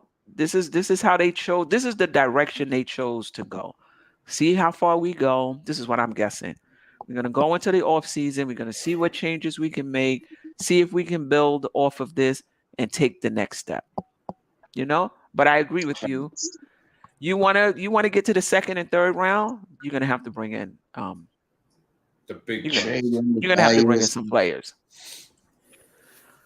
Homeboy Sadaka, trading Randle will kill the chemistry, especially in regards of JB. Gerald D. McGyver, Randle is the best player that we have right now. Thank God he played lights out. Why are we trading him? Just discussing, just, having a discussion. Nick Yat, what team signs a player and traded him as soon as the contract allowed? Trade him for Westbrook and 27 Brook and 27 first. Jeez. David Randle is the perfect number 3 option and under a decent contract with that type of production. I mean, his efficiency is a little better because remember now, if you're a top 3, your touches is going to go down, right? If you're the third option, your touches is going to go down. So you really need to be efficient. See, that's the thing with RJ. If you move him down to the third option with his inefficiency, he might average 12 points. Because he's taking less shots. Knicks fans flip-flop on a daily basis. Yeah. JB likes Randle, and that's a fact. You will still mess with chemistry like that. D. Grant, if you trade Randle, the majority of the pressure will be on RJ and already starts out slow. But yeah, go ahead and trade Randle. I mean, that's my issue with trading Randle and starting Obi. Obi has to be, he gets his points and his shots off of the flow, of the offense. Right now, Transitions. he's not somebody you're going to throw the ball down to and say, get me a bucket. But he can start if you have a star or somebody else on this team, right? If you just switching out Obi for Randle, not bringing anybody else in, now it's on Brunson and RJ to generate that offense, and RJ is already struggling, right? So you bring in another star, and you got Obi, you got RJ, you got whoever that other star is, and now you got Obi at the 4. Now we talking, in my opinion. All right. Anything else on this topic before we move on to Cam? No. All right. So Cam, this is super early, right? This is super early, but we got to talk about something, right? Have you seen enough of Cam to try to re-sign him in the offseason, or is the jury still out? So for his career, 25 minutes, 10 points, 3 rebounds, 1 assist, 1 turnover, 39% from the field, 32.6% from the 3-point line, 84.3% from the free throw line. This season, in 23 minutes, though it's been a bump, his minutes have gone up. 9 points, 2 rebounds, 1 assist, almost a steal, 45.9% from the field. It's probably might be a career high from the field. 33.3% from the 3-point line and 87% from the free throw line, right? It's still early. Are you buying? Let's put it that way. Are you buying or selling that Cam Reddish will continue to grow, in this offense, and will be somebody that the Knicks should sign in the offseason, look to sign in the offseason? This should be an interesting topic. I think Stafford should go first.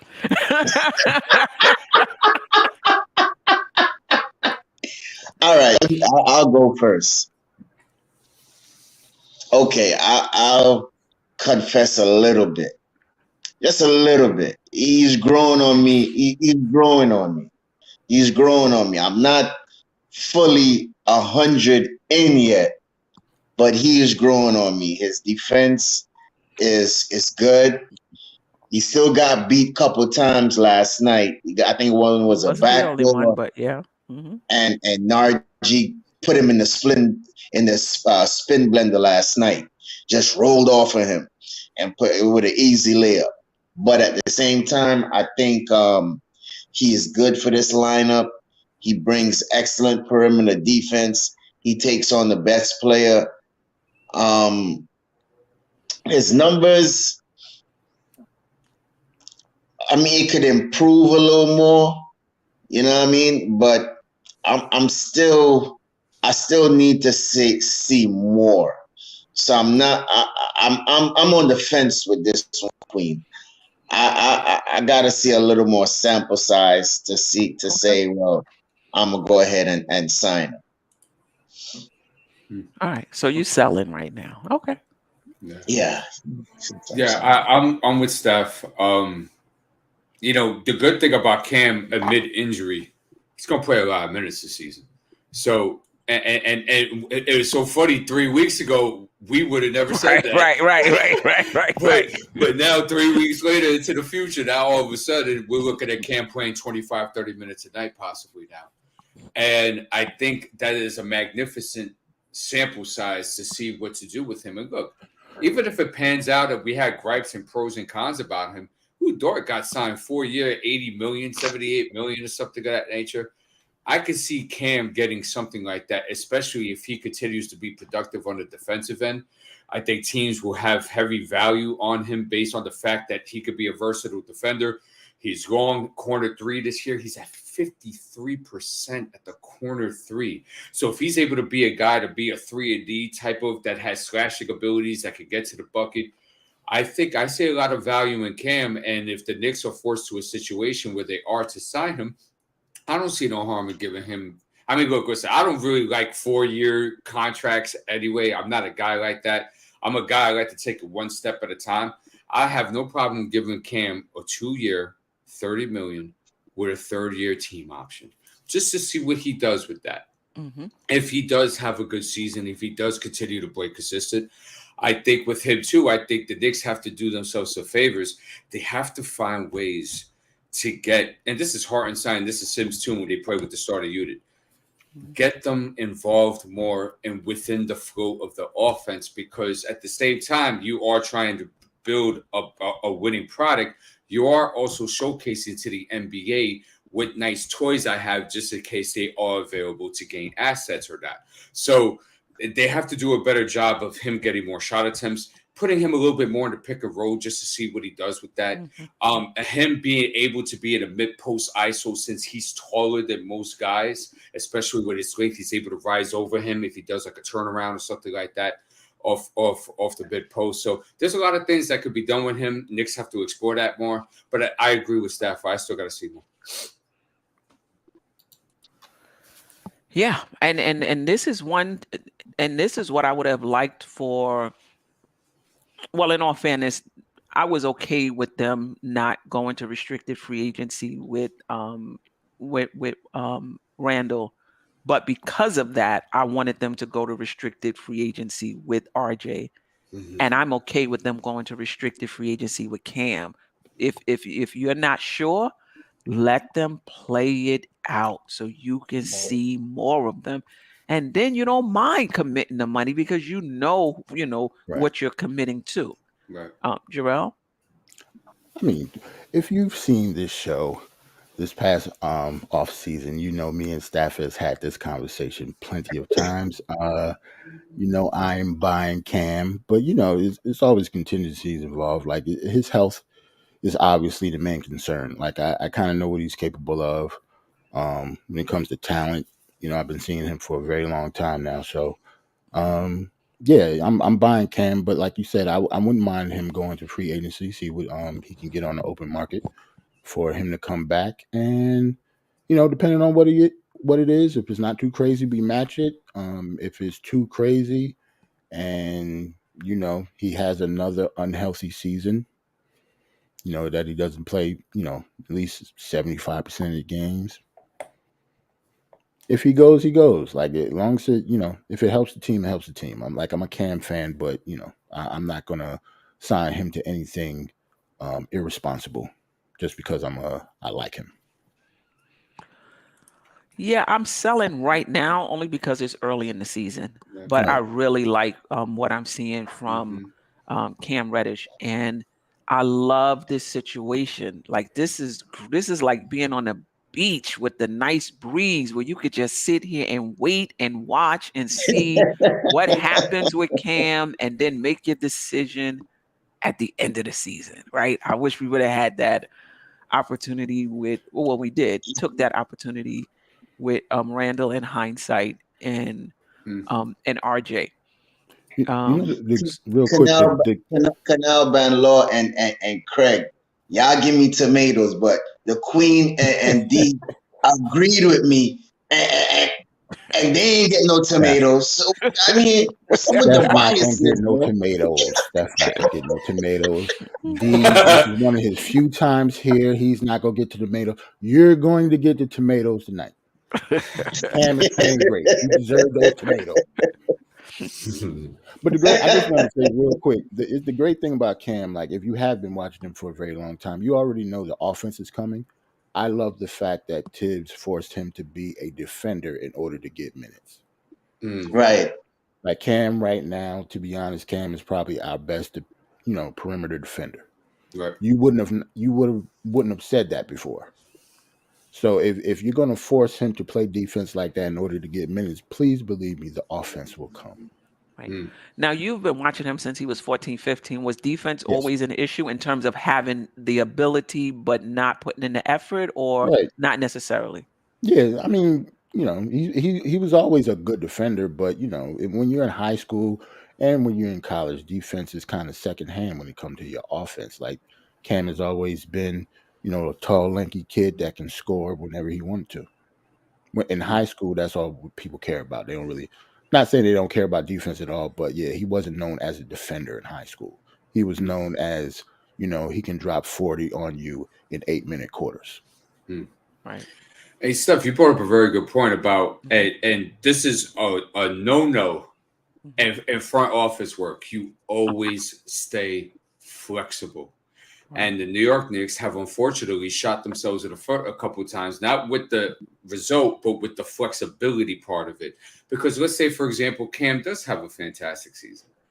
And now let's say that price goes up, and now we can't retain him because we signed RJ Barrett a little bit too early, and maybe we could have worked out that math a little bit better. Or maybe with Julius Randle, maybe that could have been worked out a little bit better. And now all of a sudden we could have a solidified 3 in the lineup, but now we can't because maybe we shot ourselves in the foot and signing guys a little bit too early. Yeah. Now, I think we can, no matter what we can, it's just how much is Dolan willing to pay for a team that, if he gets a $20 million a year contract offer and the Knicks match it, the Knicks can match it, but it's just going to be, because we're over the cap anyway. So now we're talking about luxury tax. But if I'm an owner, do I want to pay luxury tax on a team where my core is Brunson, RJ, Randle, Mitch, and Cam? Like, how much improvement are you where are you going with that team?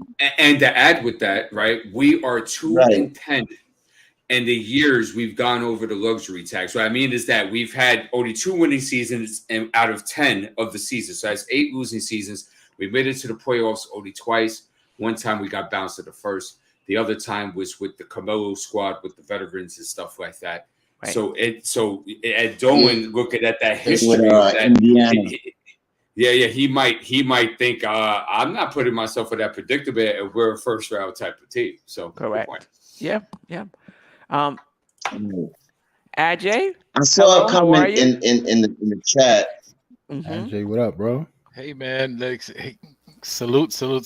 Can y'all hear me? Yes, we can definitely hear you. I'm gonna get to the chat, and then I'm gonna get right to you. Okay. Shout out to Eru, Die Hard Knicks podcast. Check him out if you haven't already. Subscribe to the channel. I'm frustrated with RJ. I would have popped on with you guys, but I don't know if I can contain my disappointment. Yeah, I hear you. My disappointment.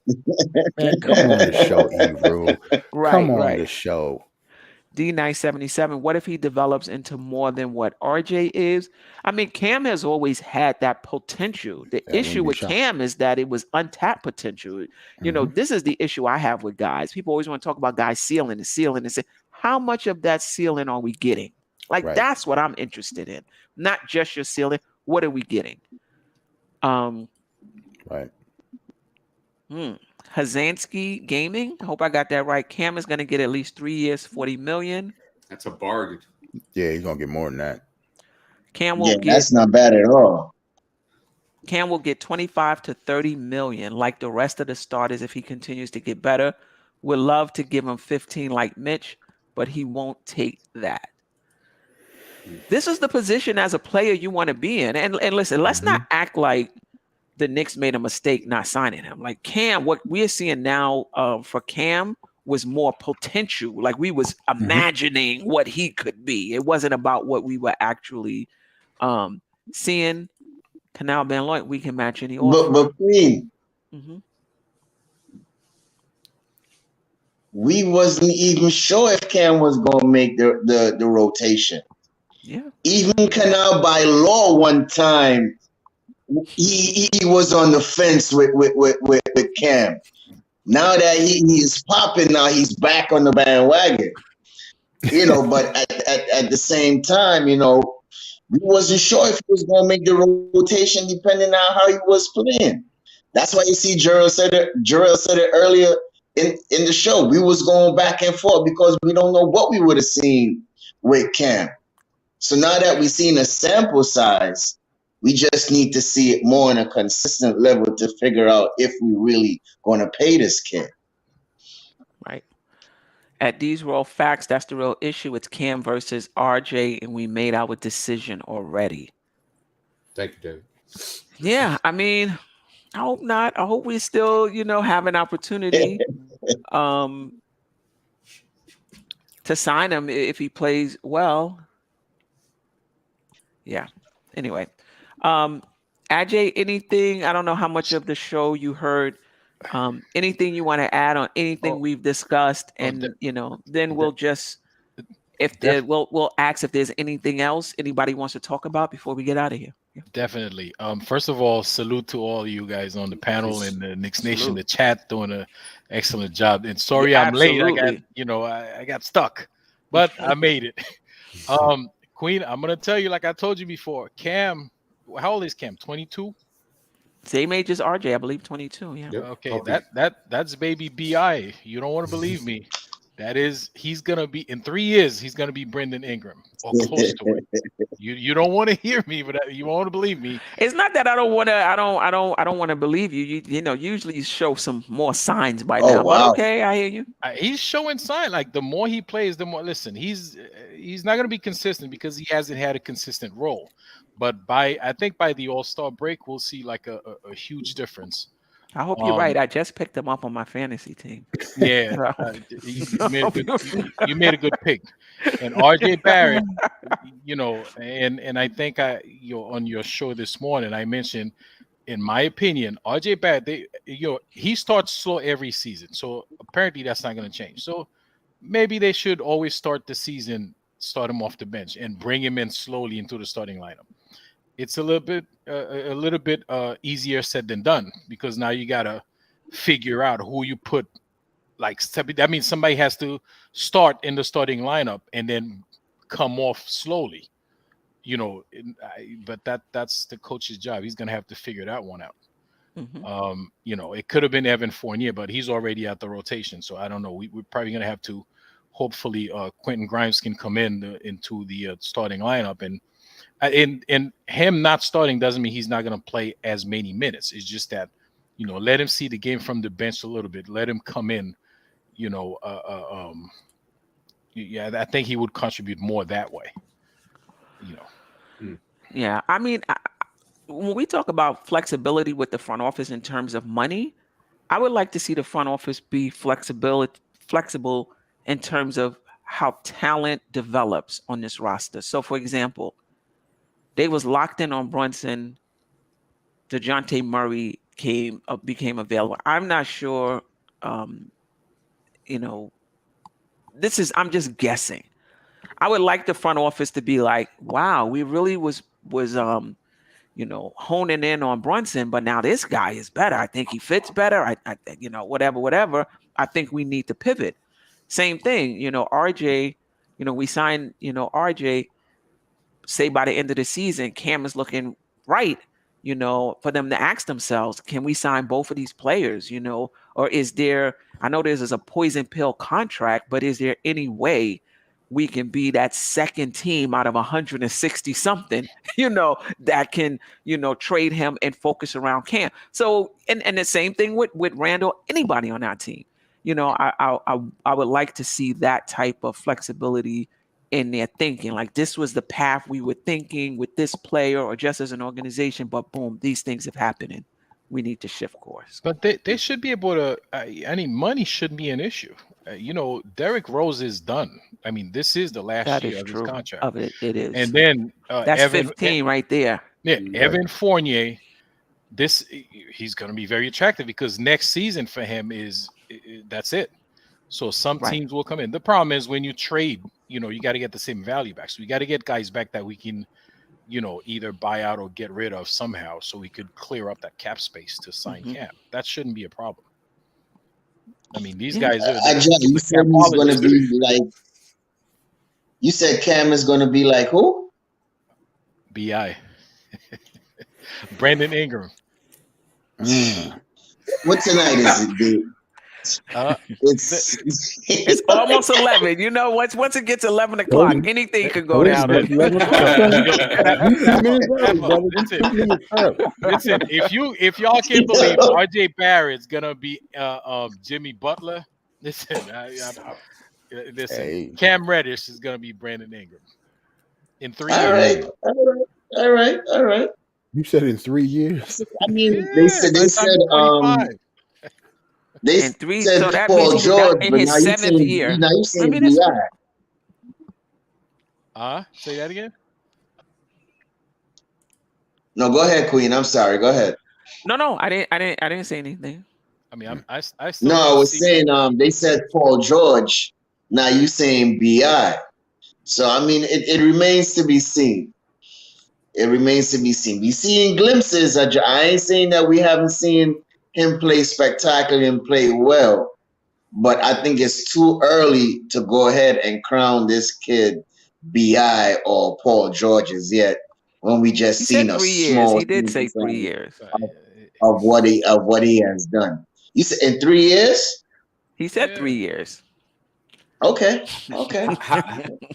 How's that even measured, though? Right. I don't know. It's kind of like look back at Brandon Ingram, what he was doing 3 years ago. Is nothing to what Cam is doing now. He was on a different stratosphere. Well, yeah, but not with the same amount of playing time because Brandon Ingram, BI was literally he was getting a lot of minutes. Cam was getting a lot of minutes with Atlanta. He was getting like 25 minutes a game. Everybody act like he was over there getting 8 minutes off he was getting like 25 minutes a game. Like that's enough. That's enough. And I'm not saying you got to be a star right off the bat. Signs, like just some signs. But there are signs. There are signs. There's plenty of signs. Small sample size though. Very small, very, very minute. So I mean, look, I'm not. That's your opinion. I'm not knocking you for it, but I have to see more. I gotta see more, bro. I think Agi's doing Cam per 36, and taking it from that. And then say these guys. I'm sorry, brother. I don't see it. Right, because look at when you think about Cam. What's the issue been?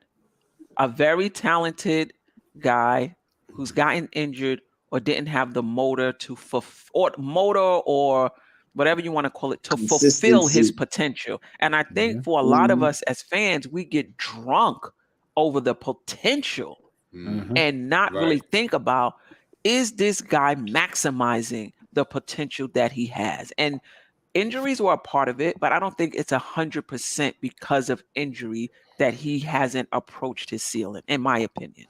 I'm with it. Canal Atlanta didn't have any plans for Cam from the beginning. Why? You draft a guy, you don't have any plans for him. Why? And the 10th overall pick too. So that coming in was crazy. We've done that too. We drafted guys that have no plans for them. That is true. I give you a bunch of guys we drafted. The guy we drafted this year, what's his name? I don't even remember. Trevor Keels. We had a plan for him, but the plan was not to be on the starting. He's not that caliber of player. So there was a plan for him.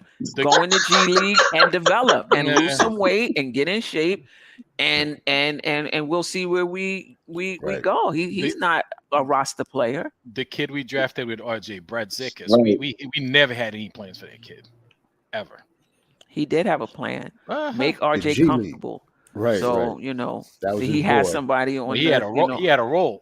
That was his role, but there was no plan for him. That's a hell of a paycheck for that role. I'll take that. All right, let me give you another example. What's his name? Ryan Akinado or whatever his name is. Him and Brunson is the best of friends, but do he get burned?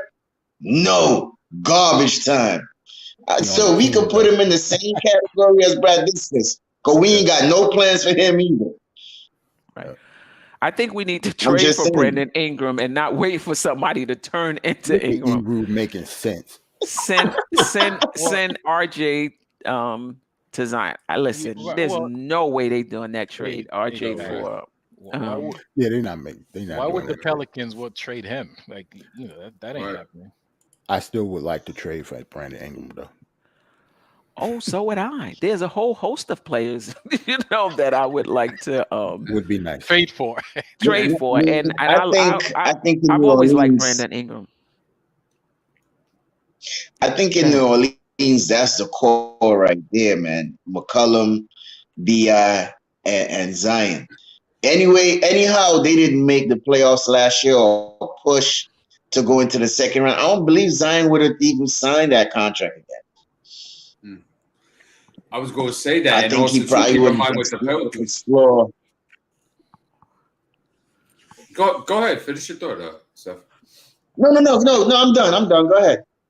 I was going to say also with the Pelicans too is that they also have the Lakers picks as well. Right. So they could get a top 5 to top 7 type of draft pick. So that core may not be solidified yet. Man, they're in such great shape. It's are there any protection on that Lakers pick? They could swap it, but it's theirs. With the way the Lakers are playing, they're getting top 5, top 6, possibly even top 4 for that. My goodness, why don't we get in a position like that? I'll hurt your heart even more. They actually have a choice with the Lakers pick between 24 and 25 to decide which year they want to take that, depending where LA is. Then from the Drew Holiday trade, they also have Milwaukee's picks as well. And we know that Milwaukee might be declining by 25, 26. So Pelicans are in a great position. Yeah. Brilliant. Yeah. Yeah. Wow. That's what happens when you have all-stars on your team. Yeah. In the 3 games, Cam has been allowed to shoot at least 13 times. His points per game averages is 20. Listen, nobody's hating on Cam. I mean, is it okay to say after Randle and RJ that we want to see more? I mean, I don't think there's anything wrong with that.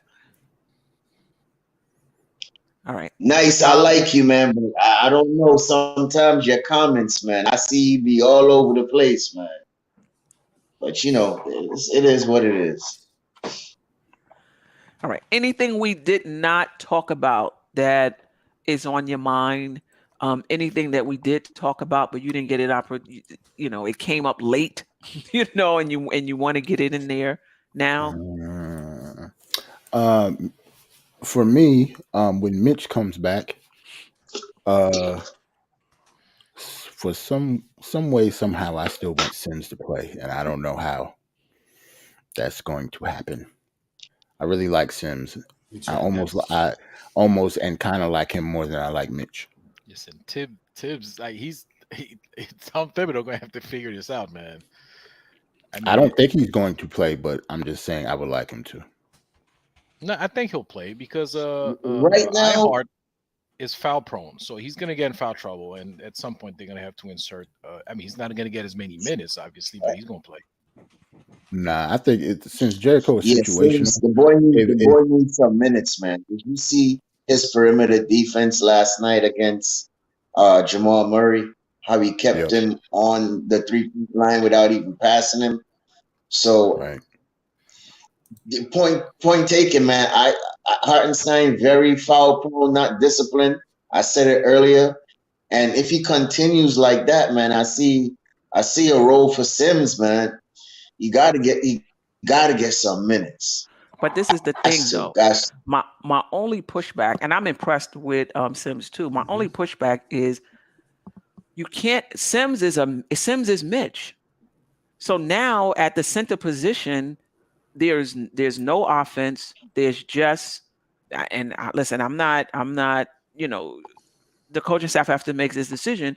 It's just defense, rebounding, right? There's no offense from that position at all. Now, if Randle, RJ, Cam, and Brunson is doing what they need to do, and if they're shooting well and they don't really need the space because both of them guys clog the lane and they don't really need that space, then fine, you can go with it. But keep in mind, Brunson likes to operate in the key. Randle likes to operate in the key.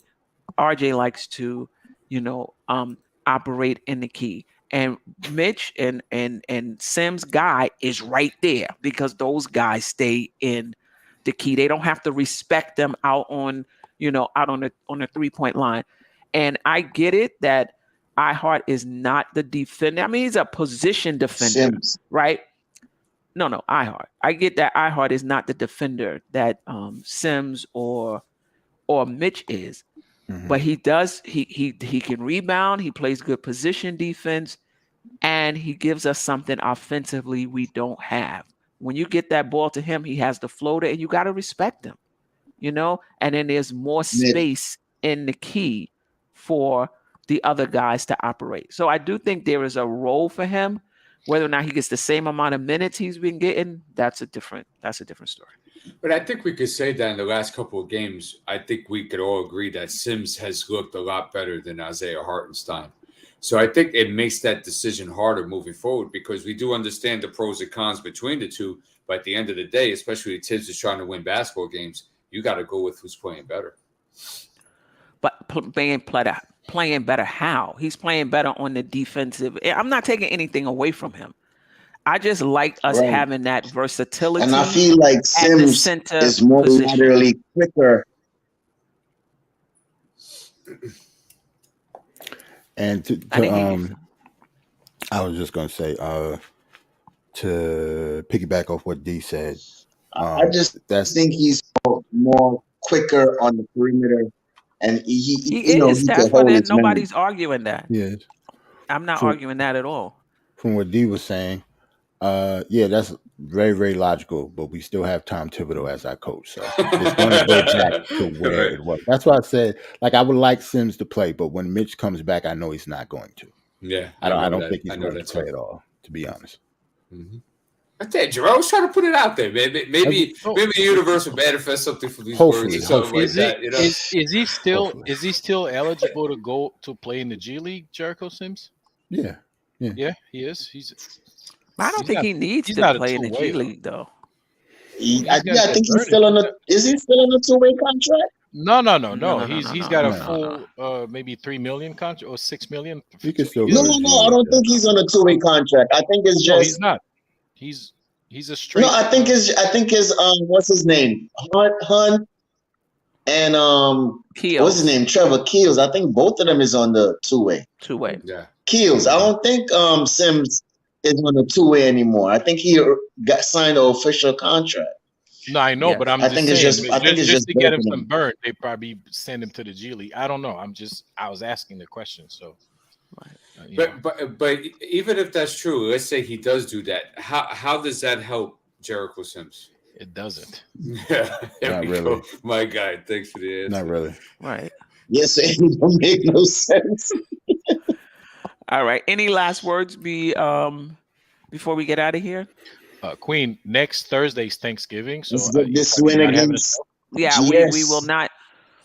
will not be on next Thursday. I have to see if the Knicks have a game Tuesday. Maybe we can go on Tuesday. If not, we'll just skip the week altogether. And then I'm going to be in Ghana for 2 weeks. I'm leaving the Saturday after Thanksgiving, and I'll be always back. showing off. You always I know, right? talking about where you going.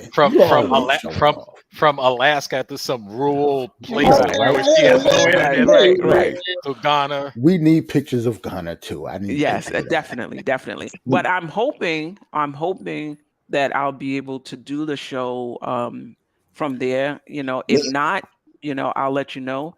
Depending on, from what I was told, there shouldn't be any issues. With the internet, so we'll see. And as far as the morning show, I hope to do that as well. But if I can't, I'll definitely, just upload the video, give my takes on the game, and upload the video. And if anything changes, I'll put it in the community tab. Real quick, our games starting Sunday is Sunday, Monday, and it skips all the way to Friday. So we can go on Tuesday then. Mm-hmm. Okay, so we'll go on Tuesday next week. Thank you for reminding me, Ajay. I didn't even. And Queen, make sure when you come back, you bring back some leopard skin for us, okay? Okay, all right. You go there skin a leopard stuff. Yeah, I need more than pictures. I need videos of that. You skin a leopard yourself. I want to see that. some zebra fur.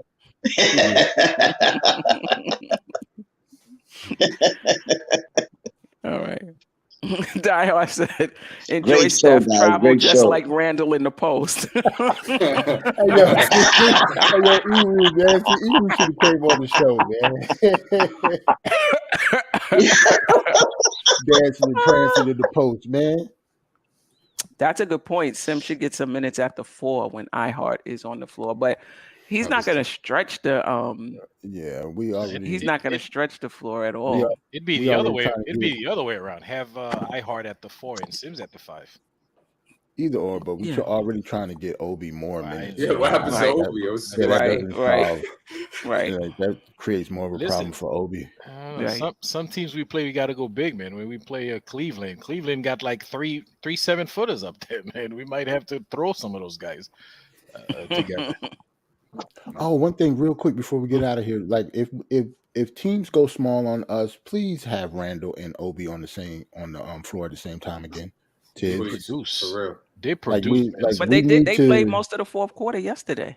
Yeah. I know. I just want Tibbs. Like we can still have Tibbs as our coach, Steph. So I'm just trying to put it out there for him to keep doing it, because knowing him, we would never see it again. Like we might not see that until Christmas. But Jerrell, we getting production out of this, man. So I don't know what he was seeing last season that he didn't want to do it. He lied about those numbers. He did. I'm sure he did. Yeah, he did. So we'll see. Yeah, this is my second time there, Sherwin. That's for sure. That's nice. Yeah, nice. For sure. Before you get out of here, Steph, I'll do a ride with you guys. Steph, thank you for having me. Jerrell, it was very nice to be on the panel with you. It was a joy. Agile, it was very nice meeting you. Same me, man. Stafford, it's been a long time. Good to see you again, sir. I'm on tomorrow at 12. We're going to do the pregame for the Golden State Warrior game. That's at, what's that, 9:30 tomorrow, that game? These West Coast games, man, they tripping me up. I know. It might be 10. Let me check. Yeah, it's 10 tomorrow.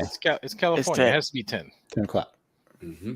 Yeah. So, okay, cool. Yeah. So make sure you guys are there for 12. We're going to go through the pregame. We'll go through breakdown analysis. We'll have a little fun with the skits and stuff like that, too. So make sure you guys check that out. If we win that game tomorrow, listen, the Knick Nation's going to go crazy. Go lose it. Jesus Christ. It's going to be like last season's game 1 when we beat Boston in overtime. They're going to be right. Yeah, for sure. Anything else? Nope. Anybody before we get out of here? Shout out to the chat. I really appreciate y'all rocking with us. Greg, Pudge Nice. I can't get to everybody. I'm going to shout out a few. Eru, CAA, Mafia, Nick Yak, Pudge Nice, D Nice 77, Homeboy Saduka. You guys, if you haven't already, please subscribe to the channel. Hit that notification button. Hit the like. As well. Hit the like button if you're feeling the content as well. Sharon, I appreciate you always rocking with us. Jerrell D. MacGyver was in here. Shot Powers, Pudge Nice. I can't get to everybody, but I know, right? appreciate Thank you, Chad. all And of you. Queen, Love you stop guys. with us. Queen, remind them every day after the game you do that recap show. That thing is awesome, man. Oh yeah. Right. That's true. For those who Yep, don't it is know, dope. yeah, every morning after the Knicks play, because I'm getting older. I can't stay up late and do it right after the game. So the next morning, sometimes I'm up late preparing anyway. But the next morning, 8-ish, 9-ish now that I'm not working in the mornings. Yeah. Check me out in the morning recap. I'm trying to get it to 30 minutes. I'm not doing a good job. So it's usually around like 40, 45 minutes. And that'll be what? Saturday, I'll break down the goal, give you my takes on the Golden State game. Awesome. All right, family. Appreciate you. Sister, you one of a kind. Yes.